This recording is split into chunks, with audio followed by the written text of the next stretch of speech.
This is KAB Antonio Bay. Stevie Wayne here, and let me be the first to wish Antonio Bay a happy birthday. We're 100 years old today. And keep a watch out for that fog bank heading in from the east.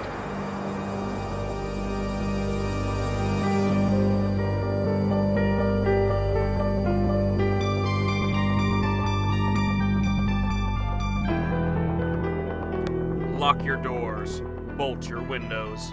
There's something in the fog. Hello, ladies and gentlemen, and welcome to another episode of the Terror Talks. I'm your host, Jeremy, as always.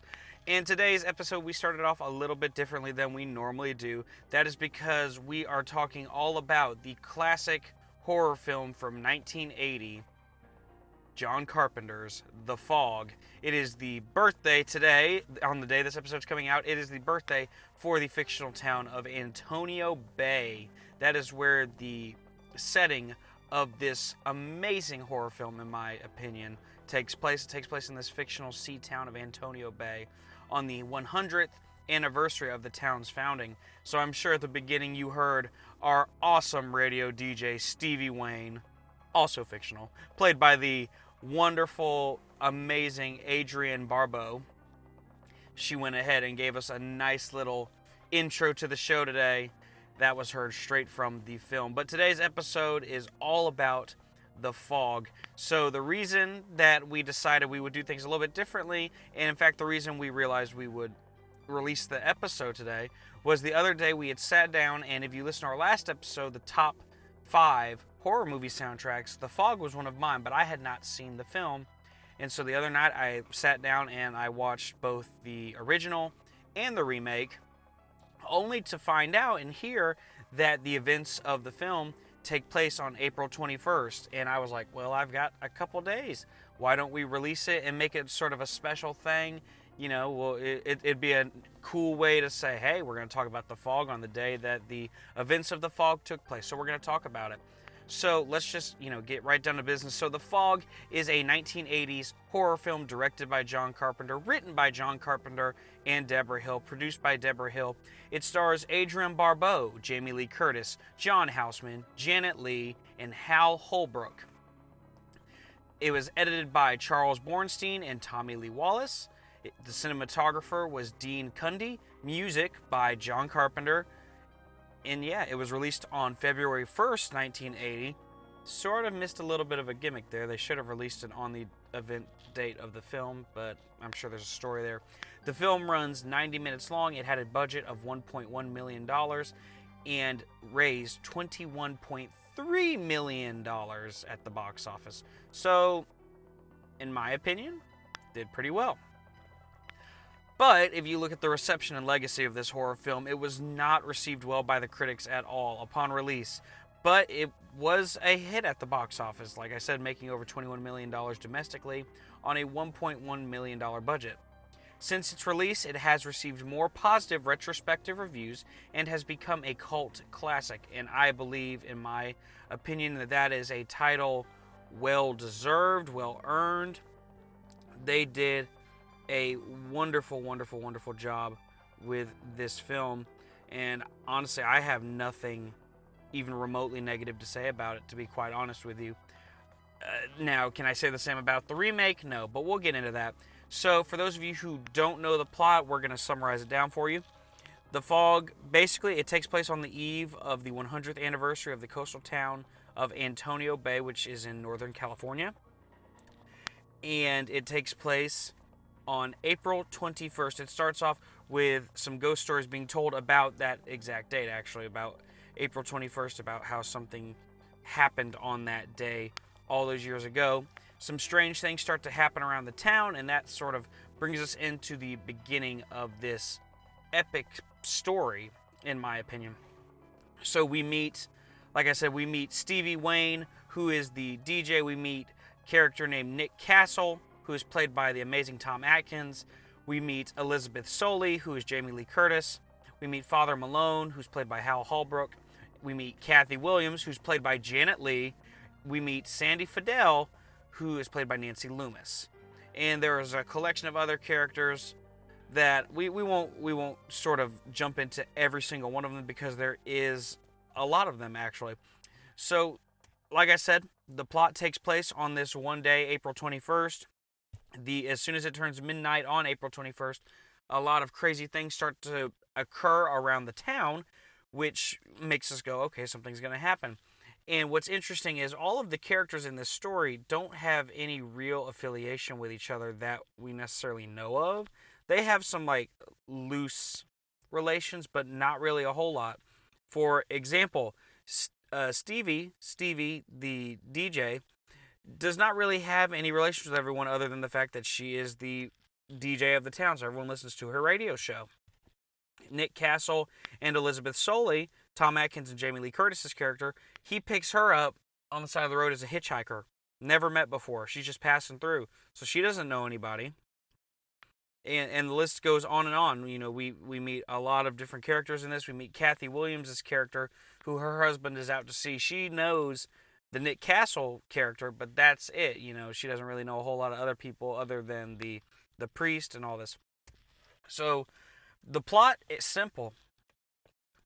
100 years later, after what appears to be an accident in the founding of the town, actually ends up being something much more sinister. So on this 100th anniversary, they see this fog bank roll in, and something happens to the sailors who are out at sea. They are out there just sort of chilling out, just getting away from everything. And we hear Stevie Wayne reporting on it on the radio and telling me, like, watch out for this fog bank. You know, it's a fog bank. They're a coastal town. They don't think anything of it. Fog bank rolls in, kills these guys. Smack dab dead. Over. And I love the just jump right into it. Like, this film doesn't shy away from just sort of getting into the action of it. I love the supernatural setup that you get with it. I think it's done very well. There's this air of suspense all throughout the movie. And, you know, it's funny, when I first heard of the film The Fog, I went, what is so scary about a fog? What can a fog do? And, you know, obviously the argument could come out that, oh, well, you know, it could be some sort of radioactive fog. Or maybe it could be something much more sinister than that. Maybe it's acid fog. Who knows? You know, there's so many different routes, different avenues that you could take when telling a story like this.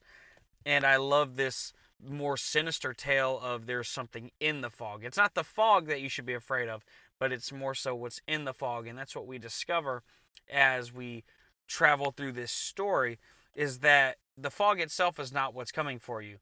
It is the deceased pirates, so to speak, or sailors from 100 years ago. So when this town was founded, we find out from Father Malone, who finds a Bible in the wall, or not a Bible, a journal in the wall, his father's journal, who happens to be one of the founders of the town.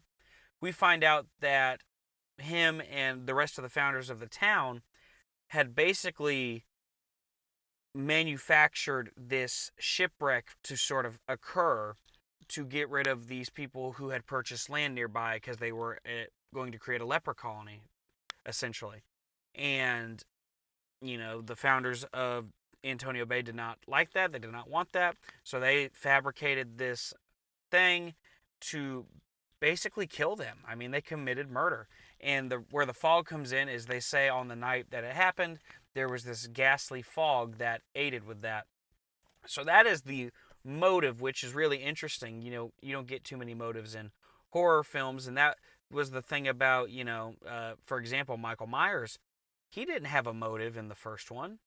I know once you jump into the sequels and all that, it's a whole nother ballgame. But Michael Myers never had a motive. And so when you have no motive, it's scary. When you have a motive, it's not necessarily as scary. At least it gives you a reason, like, this is why it's happening. So throughout the film, it's very, very quick paced. Everything's happening very, very fast. They're constantly running from the fog. There's not a whole lot of time to sit and catch your breath, because once it starts going, it starts going. There's a little, I guess, not necessarily a lull at the beginning, but it sort of eases you in, and then once, that night occurs, then it gets absolutely crazy. Shit hits the fan. These pirates are coming out of the woodwork to literally just kill everybody. And it was done so well. I feel like it truly is a scary film.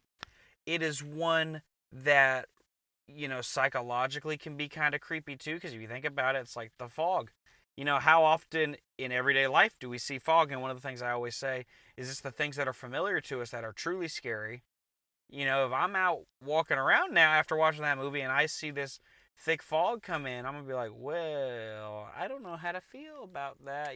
I'd be a little scared. I'd be a little nervous because you don't know what exactly is going to happen. You don't know if you're going to get hurt or if there's some creepy pirate out for revenge, or there's so many things to scare you and set up the story, and you don't know what you're going to get in there. So I feel like it was done very well. I feel like John Carpenter and Debra Hill really did a great job with the overall aesthetic of the film. From start to finish, I feel like the plot was done very well. It wasn't one that you had to think too hard about. It sort of had a mystery-esque quality, because you were like, well, why are these pirates coming to kill us? And then you find out exactly why they're coming to kill you. And it all makes sense. Everything sort of lines up to this fine point that actually works really beautifully, and it's perfectly done. In terms of casting, the film's cast, I laugh a little, but at the same time, it truly, in my opinion, is a top-notch cast. So obviously you've got, and this isn't part of the cast, but you've got John Carpenter and Debra Hill are the masterminds behind the film. So it's only natural that they're gonna, tap into some of their beautiful talent that they have on hand. So, for example, Nick Castle is played by Tom Atkins. Tom Atkins was in Halloween 3 Season of the Witch, which, spoiler alert, John Carpenter had a hand in, Debra Hill had a hand in. So he is one of their A-lists. They're like, we're going to go with him. We like him. He's one of our friends. The Elizabeth Soley character is played by Jamie Lee Curtis. If I have to explain to you where Jamie Lee Curtis comes from, I don't know why you're listening to a horror podcast at this point, because everyone knows where Jamie Lee Curtis comes from. Halloween, Scream Queen, she's amazing. She's been in so many horror movies, so many movies, in fact. So, I don't have to tell you who Jamie Lee Curtis is. And then we get this amazing curveball. It's not just enough to get Jamie Lee Curtis in there, but they throw in Janet Leigh. Now, for those of you who don't know who Janet Leigh is, I will not dock you points nearly as much for not knowing who she is as opposed to Jamie Lee Curtis. But Janet Leigh plays a character named Kathy Williams in this film, who is sort of like the not the mayor, but she's the coordinator for this big celebration for the 100th year of Antonio Bay. And Janet Leigh is Jamie Lee Curtis's mother. But it goes much deeper than that, and a lot of people may not necessarily realize this. Janet Leigh was the original main character, or I don't know if main character would be correct to say, because she died pretty early on, actually. But she played the character she played Marion Crane in Alfred Hitchcock's Psycho back in the 1960s. So there you go. I mean, you not just have what we call the 80s Scream Queen, but then you have her mother, who essentially was the foundation for a horror movie. She was the girl in a horror movie. She appeared in that original Psycho. So it's like, wow, how do you even, how do you fathom that? Like, that's such a beautiful little thing, especially to have the two playing in a film together.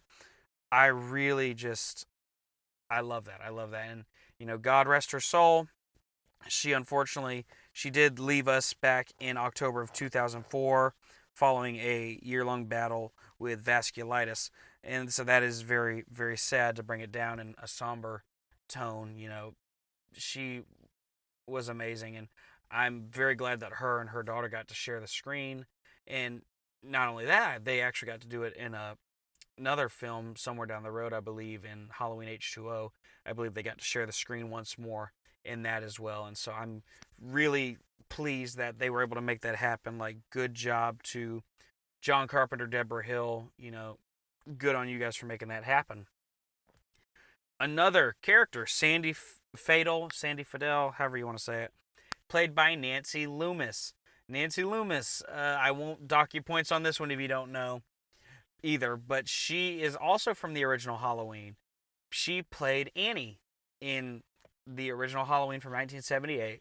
And if you don't remember who Annie was, she was the other babysitter, one of the other babysitters, who was killed in the car by Michael Myers. He strangled her from behind with the telephone cord.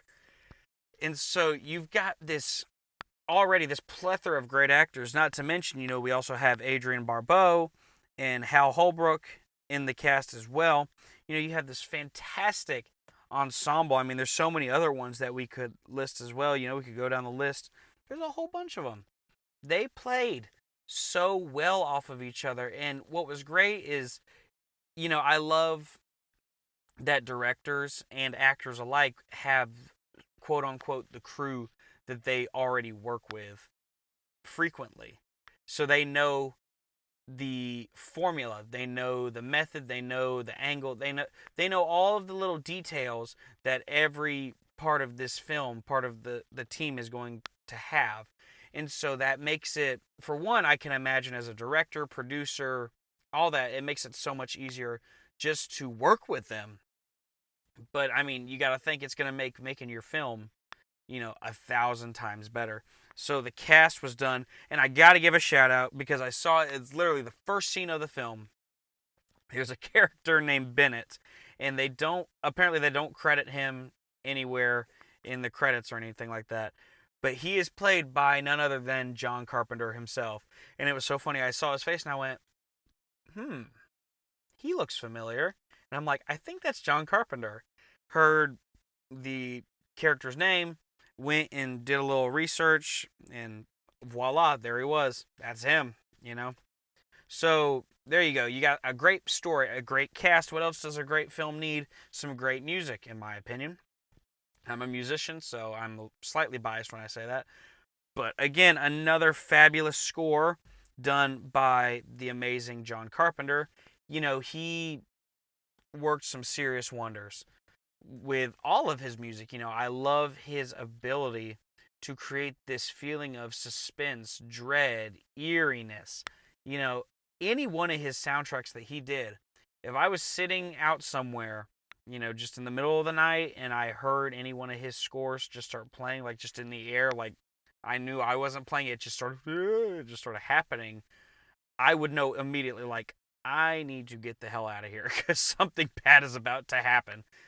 And that speaks volumes to what he can do with literally just him and a synthesizer. That's the beautiful thing. All his work is this classic synthy style. And I just love the way that he did everything. He sort of paid homage in a way to himself by using some of the same techniques he used in Halloween. He had that theme that but then these sort of secondary themes that went with it and still held on to that original score. And it was done so very well. You heard these different motifs appearing throughout the film, done so elegantly, and really creeps you out like no other. So I mean, like I said, if you heard some of these things, you're sitting around in the dark and all of a sudden you just start hearing it, it'd be enough to scare the crap out of you. I know it would be me. So there you have it. I mean, music, great job. Everything about this film was done remarkably well, in my opinion. I could probably sit here and I could find little nitpicky things to point out, but I don't think there is that much nitpicky stuff to point out. It was done so well, and the ending is done so well. So one of the things I like about the ending is this sort of irony in a way, because it all leads up to this big pinnacle. They're at the church. That's where they go because that's the last place that the fog is going. So they go up to this church, and they're all hiding out there. And of course, Father Malone knows everything that's going on. He knows why the ghosts are there. He knows what they're doing. He understands it. And of course, the thing you have to understand about this character is he's pretty much an alcoholic. He drinks all the time. So everyone just sort of goes like, he's the crazy old kook. He doesn't know. He's essentially, in a way, the Friday the 13th character, the old guy from that, who he knows the details that you need to know. Or even he's the Sam Loomis of the Halloween universe. You've always got that character who knows more than everybody else, but they don't give him enough credit for that because they think, oh, he's crazy. They chalk it up to, some ailment that he has in real life. Well, the way the whole film ends is they're hiding out here, and he reads to them the part where it says, 6 must die, referring to the 6 founders of the town. But obviously the founders are all dead, so they have to kill 6 people, sort of like in the place of those 6 people. Well, what he ends up doing is he finds this gold cross that was basically stolen from the ships when they killed these pirates, these other people, the lepers. They took their gold and used it to establish the colony. And this golden cross is also in the wall with the journal of Father Malone's father. And what we discover is that's, in a way, sort of all they want. They want that gold cross. They want it back. And so Father Malone holds it up to the leader of the pirate ghosts and like sort of holds it right there in front of him. And he's like, and trying to give it to him. And he's not letting go of it. It looks like he's going to die with it. But then Tom Atkins' character comes behind him, grabs him, and pulls him away from it, lets the ghost have it. And everything seems to end right there. It's like, whoa, everything's good. Well, just when you think everything's fine, everybody goes back to normal and everyone goes away. But then who's left sitting there but Father Malone by himself? And he's just pondering. He's like, why not 6? Why did they spare me? Well, they didn't quite spare him, because then the ghosts show up and they're like, well, snip, snip, chop the head off, and that's how it ends right there with him dying. So it's kind of a fake out ending, because it's like, oh, okay, so, everything's good, but it's like, the fog came with intended business. It's not leaving with unfinished business here. So it's done in a beautiful, poignant way. I feel like John Carpenter really did a great job, and in a way, it's almost like a twist ending, because you're like, oh, it's over, and then it's like, no, it's not quite over. So I feel like it's done, and when we get into the remake, I have a lot of thoughts there, and yeah, that's all I can say about that right now, because I'm trying to not throw up in my mouth by talking about the remake, because I have a lot of thoughts on that one. So, yeah, but this original, The Fog, was done very well. It was set in a gorgeous town. Everything really, it felt like you were in this seaside sort of town in a way. And I just really enjoyed it. I do definitely classify this as a cult classic all day long. I don't think, I feel like any critics who didn't like it, they did not, in my opinion, know what they were talking about, because it is a really good movie. I absolutely loved it. Apparently, there was actually, I'm just finding this out now, there is a novelization of the movie written by Dennis Etchison. It was published by Bantam Books in January 1980. The novel clarifies the implication in the film that the 6 who must die were not random, but in fact descendants of the 6 original conspirators. So that's an interesting point that they make there, that I think plays more into the remake than it does in this one. Yeah, because I don't think that it works as well in the remake versus I think it works better in the remake versus the original in terms of who the six are and why they must die. And it's a much deeper explanation, I think. And yeah, so funny enough, though, that's one of the things I didn't like about the remake. But it's it's all, it is what it is. I really enjoyed it. I love this film.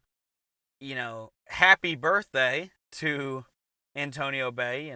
They are, if my calculations are correct, they are 141 years old today. So there you go. That's oh, 142. My mistake. 142. So it's their 142nd birthday today. So yeah, The Fog. If you haven't checked it out yet, go watch it. It really is a classic. It is one that you will enjoy with, anybody who watched it. I think it's almost one of those ones you could it, watch at the drive-in, really. Like, it'd be a great drive-in movie night. Throw down a sheet on the side of a house even and project it up there. Sit out on the grass and eat your popcorn or whatever have you. It really is one of those, like, classic horror movie screening type movie night movies. And, it's done by the amazing John Carpenter. Everything you could ask for in it, you've got it. You absolutely have it. One other thing I want to throw in there, and I meant to say this earlier, was the Nick Castle character. I'm almost positive of this. This is John Carpenter's way of paying homage to Nick Castle, who played the Shape in Halloween. So I'm sure you have seen the name Nick Castle.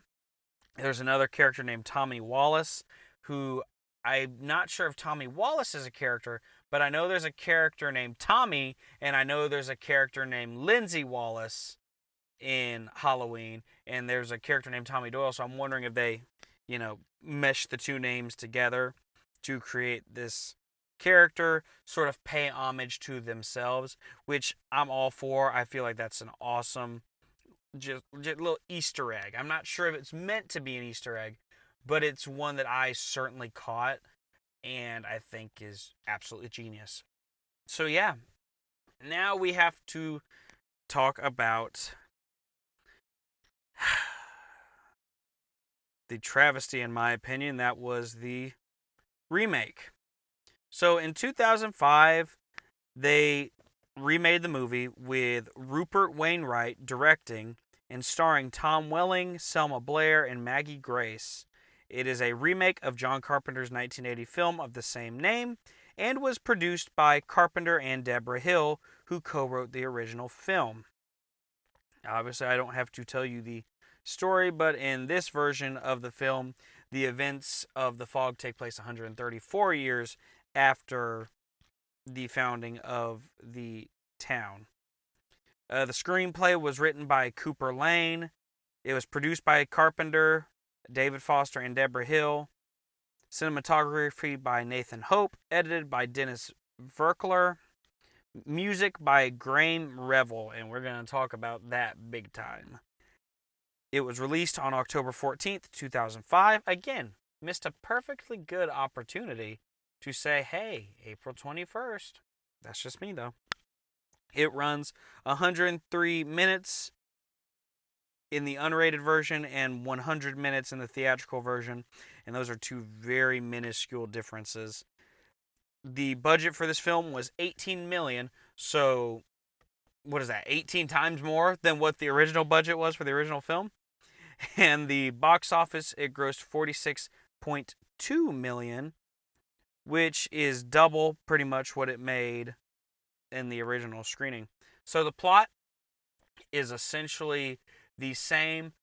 It has several slight differences in it. One of them being that there's this character. So I guess let's talk about the characters first, and then I can talk about the plot and how things are a little different. So we have, again, Nick Castle. We have Elizabeth Williams. We have Stevie Wayne. We have a character named Spooner. We have a character named Mayor Tom Malone, Father Robert Malone, Kathy Williams, Andy Wayne, Aunt Connie, Dan the Weatherman, Machen, Father Malone, founding father Williams. So and it just goes on and on and on and on. And it's a great big amount of different things here. So the characters are very different in this film in that they all pretty much know each other in this version. So that's one thing right off the bat I'm not a fan of. Apparently, we find out that Nick Castle has been actually sleeping with Stevie Wayne while also dating Elizabeth Williams, who Elizabeth Williams is not some random hitchhiker in this one, but she does actually appear in the film as a hitchhiker. No doubtly that is a callback to the original, but she's no stranger to Nick when he picks her up. He knows exactly who she is. It's no secret, anything like that. So that's like one of the first things out the back. The big difference is everyone is interconnected, already related. And that's the other big thing is all of our main characters are descendants of the founding fathers of the town, who they didn't just crash or get killed. Something happened where they got burnt alive. And so it's much more gruesome. That's one thing about this film is it's a little bit more graphic. You definitely see a lot more, and I'm sure that's accredited to the fact that the special effects budget, I'm sure, was much higher than it was on the original. So yeah, like I said, the plot is relatively the same. Throughout the film, though, we find out that the Elizabeth character came back to town because she has been having these dreams, shall we call them, which are flashbacks of the founding fathers of the town. And that was one of the, right off the bat, big ticket differences in the original versus the remake, is she is having these flashbacks. We are seeing a lot more of what happened in, with the whole founding fathers snafu and all that. We see a lot more of it, and quite frankly, I'm not that happy that it was done that way. I didn't really, after watching the original, I didn't need a backstory, truthfully. I didn't need to, at the very least, I didn't need to see the backstory in about 30 million different angles. I didn't need all that. It was a hair too much for me, if I'm being quite brutally honest. But that's sort of the way it is. They eliminated the Nancy Loomis character altogether in this film, basically. Got rid of her. They made it so Elizabeth is related to the Janet Leigh character in this version of the film. So their mother-daughter. Like I said, everyone's more interconnected. The sole premise and purpose of this one is the ghosts want to kill the descendants of the founders of the town. So it's a lot more, I guess, shall we say, personal. And maybe in the original one, it wasn't quite so random as it seemed. Maybe they all actually were related to the founders, but they don't make it as in your face and evident. This one, they're kind of like spoon feeding it to you, and they're like, hey, we're killing off the relatives of the founding fathers of this town. And you're just like, why did you need to throw that in my face? Because I'm just sort of like, I could have done without it. So, problem number one. Problem number two, I get that it takes place in 2005. I get that it might not take place in 2005, but that's when it came out. I get that it is more modern. And, times are changing, but I hate that it's more modern. I hate you have these pop sounds and these grungy sounds and, all this music that just is not even akin to the original. In the original, Stevie Wayne was playing these smoother jazz pieces, which fall more in line and in character with the town itself. And in this one, you had pop and rap and rock, and it was a much more diverse soundtrack, which I feel like it takes away from the character of it, and it propels the movie into this modern age that I just don't think it needed. It was too in your face. It's like, yes, we get it. We're in a modern age. Things are a lot more advanced here. We get it. I hate when that is just sort of shoved in your face. I don't like that. And so I could have done without that. but that's just me. One of the other things I wasn't necessarily a fan of is the ending.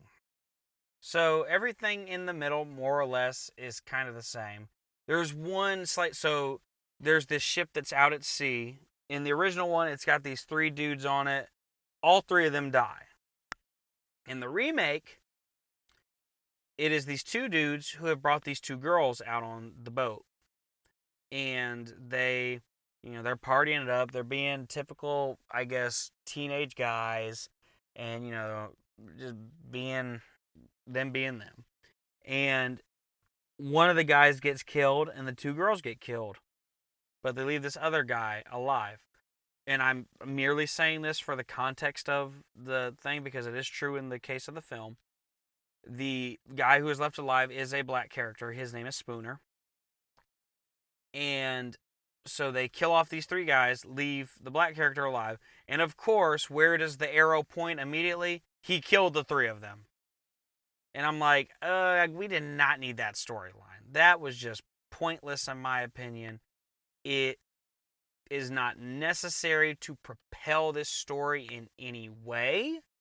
In fact, the only thing that having to prove that character is innocent, the only thing that where that comes into any sort of what it does anything for, it gives our character Nick something to do. Because he's like, I have to prove Spooner's innocent. I got to prove that he's not a killer. And so I could have done without that. They should have just killed Spooner off like they did, in the original. Just killed everybody off on the boat. There was no sense to leave him alive. I can't imagine ghost pirates are picking and choosing. I would think, they want revenge. They're just going to kill everybody. Why are they leaving this guy alive? I don't know. It makes no sense to me. But what the hell? What do I know? So there's that issue. I want to mention this as well with the modern take on it. There are some things that horror movies don't need. And I know one of the biggest cliches in horror films are nudity and sex scenes and that sort of deal. The Fog didn't need it. In the original, we saw Jamie Lee get picked up by Tom Atkins, and it is insinuated that they slept together because next time we see them after a certain point, they are in bed together and she has no shirt on, but she's got the covers pulled up to her. So we don't ever see anything in the original, which is very tasteful in my opinion. It was done very well. The new version, we still don't see any nudity. So I'll give them I'll give them credit to that. We don't see any of that. But there is just this unnecessary scene where basically Nick and Elizabeth are getting real hot and heavy in the shower. And they don't show anything like in terms of specific body parts, but they do show the characters in the shower. And we're in the shower with them. We're looking at them. We just don't see, the private parts. But we see them. They're kissing each other and they're getting all intimate. And I'm sitting there thinking, what the hell does this have to do with the Fog? How does this give me any forward trajectory in this film? And it doesn't. And so for me, that's just something I have an issue with. It's like, why did we need that? We didn't. They try to throw in, I guess you could call it the sex appeal in movies to appeal to everyone. You don't need it. It's a horror movie. It's about killing people. Don't include that. That's so pointless in my opinion. And it didn't do anything. Like I said, we knew that Nick and Elizabeth had a past. They established that the minute they saw each other. He said it. They talked about it. And that should be it. That should be, he makes a joke when he picks her up about, going back to their place and having sex. And they sort of laugh. And then it's like literally, boom, next scene. There they are in the shower. It's like, that was unnecessary. We didn't need that. And I don't know if that was something to, Carpenter's degree. And he said, yeah, let's do it. Or it was the writers or the director. It could have been anyone. I don't know. I can't point fingers. I don't want to point fingers about something like that. But in my opinion, it was just unnecessary. It didn't need to happen. So we could have done without that scene entirely. That's just my thoughts, feelings on that whole situation. We could have cut that scene out. So then the big thing for me is the climax of the whole film. And this is the next big thing I want to bring up. The climax of the film is nowhere near as climactic as the original. The original, you see him, he gives him the gold, the crazy stuff happens, and then they turn around and they kill him later. In this one, they're just killing people. They're just trying to kill people. But it doesn't take place at the church. It happens in the middle of town square. And they basically try to barricade themselves in this museum that has all this history of the town in it. And the ghosts essentially break in. And, that's pretty much it. They break in and they start killing people. And they ain't playing. They're like full on just murder at this point. Like it's game over. So the last two characters we have are Nick and Elizabeth. And of course, we have Stevie Wayne and her son, but they are, they're fine. Oh, and that's the other thing. In the original, Stevie Wayne gets trapped on top of her lighthouse. In the remake, she doesn't get trapped on top of her lighthouse. She's with the group. She sort of replaces the Nancy Loomis character, which I'm not sure I'm such a big fan of, because I'm like, why? Why is she there? Just to build some unnecessary tension that we didn't need, Just things I don't get. But anyhow, the pretty much one of the last establishing shots of the film is Nick and Emily. Just kidding. Nick and Elizabeth. I don't know where I got Emily from. It's one of those nights. Are sitting there in the cemetery because they just watched somebody else get murdered by the ghost pirate people. And Elizabeth goes down there for some reason, as Nick is like, hey, no, run away. And Nick is leaving. Elizabeth goes down there to the pirate people. And the main pirate, whose name is Captain Blake, kisses her. And immediately, I'm like, what the hell? And then it gets even more trippy. She turns into a ghost. And then it gets even more trippy, because it turns out he's like his ghost bride. And I'm like, are you trying to tell me that she has been a ghost this whole time? And my mind is blown and screwed up at this point. And I'm like, what the hell was the point of that storyline? I don't get that. Not even a little bit. To me, it made absolutely no sense. And it did absolutely nothing. The only thing it did was give her a connection to the ghost. Because that's the other thing, is after she kisses him and he's reunited with her, I guess, they all go away like nothing ever happened. They're done killing. So it makes no sense to me. I don't get it. It is bizarre, to say the least. So the ending is totally freaking wacko in the remake. And I'm not sure why it happened the way it did. I don't know. It's just very strange. One of the other things about the remake that I'm not overly crazy about, in fact, I'm quite frankly rather pissed off about it, you lose what makes the original what it is, and it's that fantastic, unnerving score written by John Carpenter. You don't even hear an inkling of it in the remake. Nowhere. So not only have they thrown it into a modern era and given it a modern twist by throwing in, Stevie playing these pop rock rap songs, but they totally just eviscerate the theme. And I hated that. because it's such a good theme. It's such a worthy theme to be heard. And I don't know why you would cut it, especially when the writer of that, the composer of that theme, is one of your producers on the film. And maybe it was a him call. Maybe he didn't want it. But in my opinion, that's what that movie missed, is that awesome synth soundtrack. It was done so remarkably well. And I just don't understand why it wasn't in the 2005 film. And then finally, one of the last things I want to bring up is the look of the ghost pirates. At the end of each of them, you get to see the ghost pirates.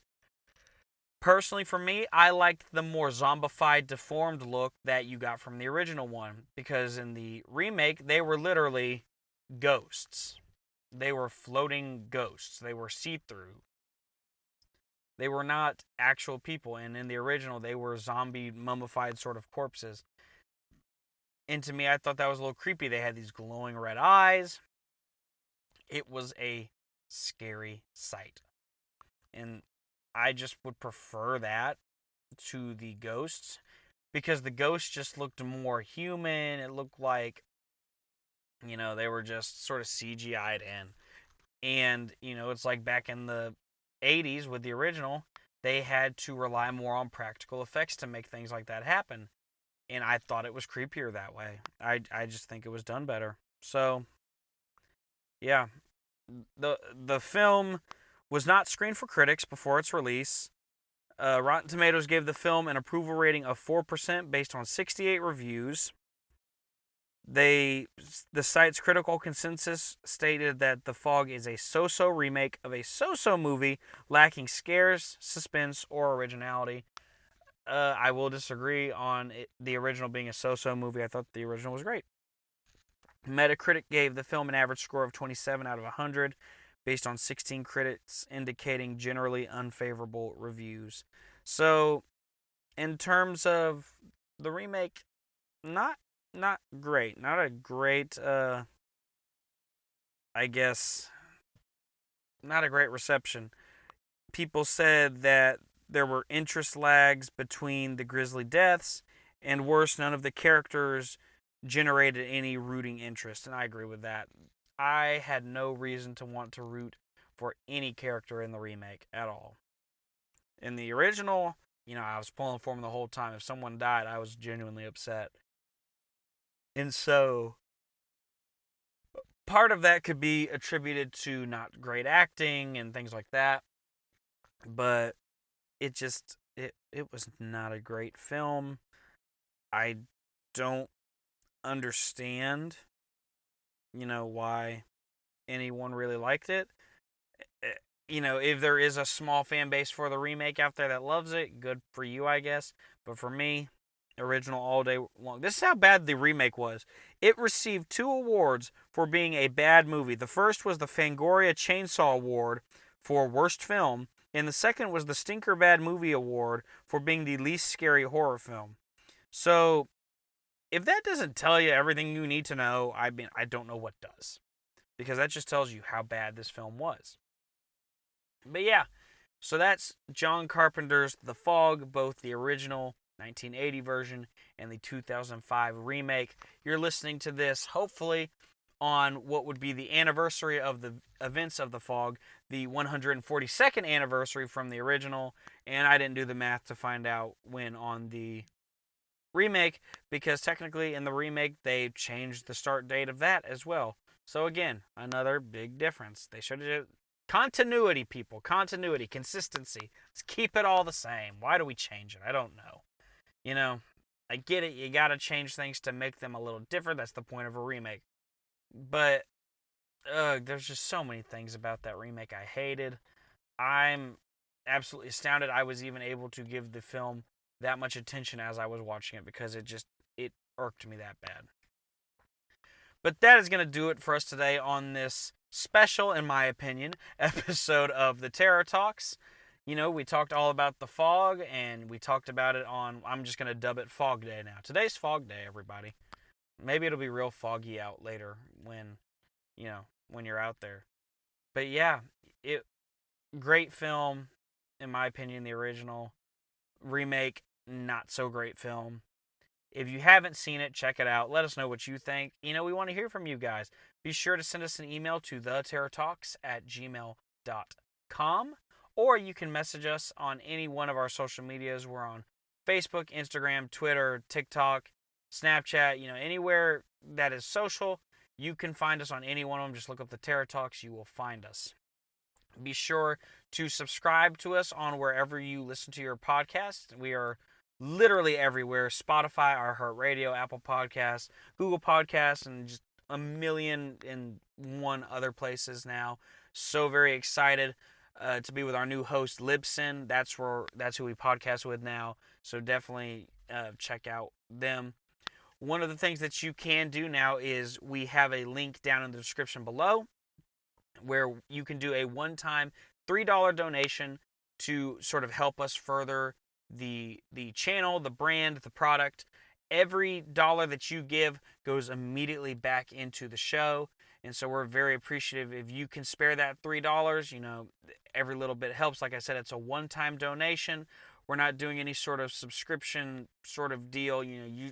If you feel so compelled to give us that $3, just to say, here, I care. This is from me to you because I want to hear more. We absolutely appreciate that. That is something that, we love to have that sort of support. And as I said before, every dollar you give goes immediately back into the show. It helps essentially keep the lights on, so to speak. It helps us to pay for different things to just keep things happening. So if you feel so compelled, go ahead, and there's a link in the description below. We would love to have you click on that for us. It would be absolutely awesome, and we would really, really appreciate it. But yeah, guys, so that is going to do it for us today here on this episode of the Terror Talks, talking all about The Fog from 1980 and The Fog from 2005. What a great, great film on this birthday of Antonio Bay. But I'm going to sign off now, and I'm going to hit the road. Be sure to hit us up on all those different places. You know where you can find us. But thank you guys so much for tuning in on this episode. And remember, lock your doors, bolt your windows. There's something in the fog. All right, I'm coming. Wait, who are you? I don't know what happened to Antonio Bay tonight. Something came out of the fog and tried to destroy us.